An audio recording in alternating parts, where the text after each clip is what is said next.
जय श्री राम दोस्तों, कैसे हैं आप। उम्मीद है आप अच्छे होंगे। दोस्तों, आज मैं रामायण की प्रमुख कहानियों में से एक कहानी हनुमान और सीता की भेंट आपको सुनाने वाला हूँ। कृपया ध्यान से सुनिएगा। प्रभु श्री राम का आशीर्वाद आपको जरूर मिलेगा। चलिए शुरू करते हैं। पराक्रमी हनुमान जी विचार करने लगे कि सीता का अनुसंधान करते करते मैंने गुप्त रूप से शत्रु की शक्ति का पता लगा लिया है तथा राक्षस राज रावण के प्रभाव का भी निरीक्षण कर लिया है। जिन सीता जी को हजारों लाखों बानर समस्त दिशाओं में ढूंढ रहे हैं, आज उन्हें मैंने पा लिया है। ये शोक के कारण व्याकुल हो रही है, अतः इन्हें सांत्वना देना उचित है। परंतु राक्षसियों की उपस्थिति में इनसे बात करना मेरे लिए ठीक नहीं होगा। अब मेरे समक्ष समस्या यह है कि मैं अपने इस कार्य को कैसे संपन्न करूं। यदि रात्रि के व्यतीत होते होते मैंने सीता जी को सांत्वना नहीं दिया तो निस्संदेह ये सर्वथा अपने जीवन का परित्याग कर देगी। यदि किसी कारणवश मैं सीता से न मिल सका तो मेरा सारा प्रयत्न निष्फल हो जाएगा। रामचंद्र और सुग्रीव को सीता के यहाँ उपस्थित होने का समाचार देने से भी कोई लाभ नहीं होगा, क्योंकि इनकी दुखद दशा को देखते हुए यह नहीं कहा जा सकता कि ये किस समय निराश होकर अपने प्राण त्याग दे।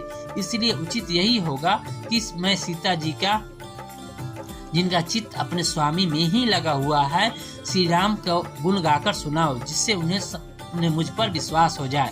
इस प्रकार भली बाती विचार कर हनुमान जी ने मंद मंद मृदु स्वर में बोलने लगे।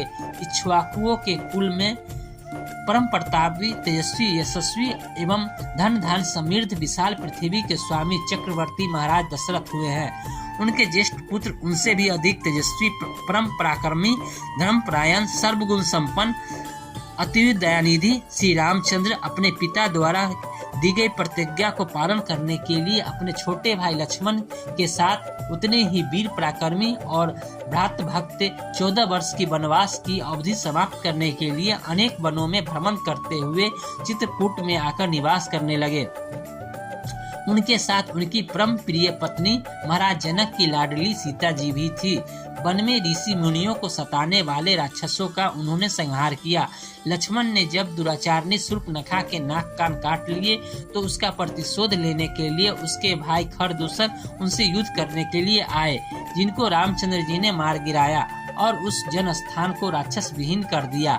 जब लंकापति रावण को खरदूषण की मृत्यु का समाचार मिला तो वह अपने मित्र मारीच को लेकर छल से जानकी को हरण करने के लिए पहुंचा। मायावी मारीच ने एक स्वर्ण मृग का रूप धारण किया, जिसे देखकर जानकी जी मुग्ध हो गए। उन्होंने राघव को प्रेरित कर उस माया मृग को पकड़कर या मार लाने के लिए भेजा। दुष्ट मारीच न मरते मरते राम के स्वर में हे सीते, हे लक्ष्मण कहा था। जानकी जी भ्रम में पड़ गई और लक्ष्मण को राम की सुधि लेने के लिए भेजा। लक्ष्मण के जाते ही रावण ने छल से सीता का अपहरण कर लिया।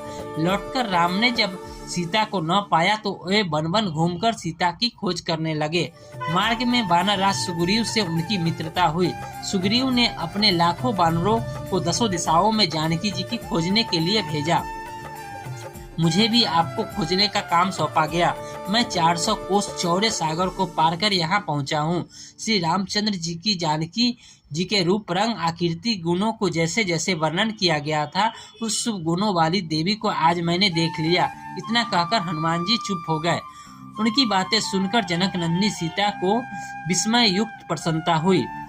जब उन्होंने ऊपर नीचे तथा इधर उधर दृष्टिपात किया तो शाखा के भीतर छिपे हुए विद्युत पुंज के समान अत्यंत पिंगल वर्ण वाले श्वेत वस्त्रधारी हनुमान जी पर उन पर दृष्टि पड़ी। स्वयं पर सीता जी की दृष्टि पड़ते देखकर मूंगे के समान लाल मुख वाले महातेजस्वी पवन कुमार उस अशोक वृक्ष से नीचे उतर आए।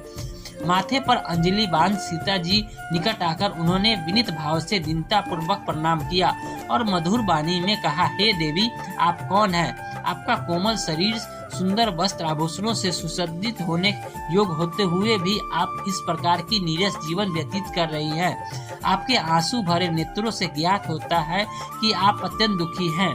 आपको देखकर ऐसा प्रतीत होता है कि आप आकाश मंडल से गिरी हुई रोहिणी हैं। आपके शोक का क्या कारण है? कहीं आपका कोई प्रियजन स्वर्ग तो नहीं सिधार गया? कहीं आप जनक नंदिनी सीता तो नहीं हैं, जिन्हें लंकापति रावण जन स्थान से चुरा लाया है?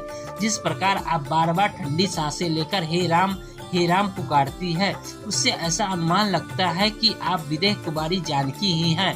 यदि आप सीता जी ही हैं तो आपका कल्याण हो। आप मुझे सही सही बताइए, क्या मेरा यह अनुमान सही है? हनुमान का प्रश्न सुनकर सीता बोली, हे वानर राज, तुम्हारा अनुमान अक्षरश सही है।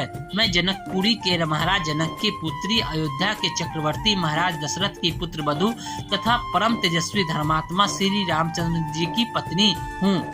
जब श्री रामचंद्र जी अपने पिता की आज्ञा से वन में निवास करने के लिए आए तो मैं भी उनके साथ वन में आ गई थी।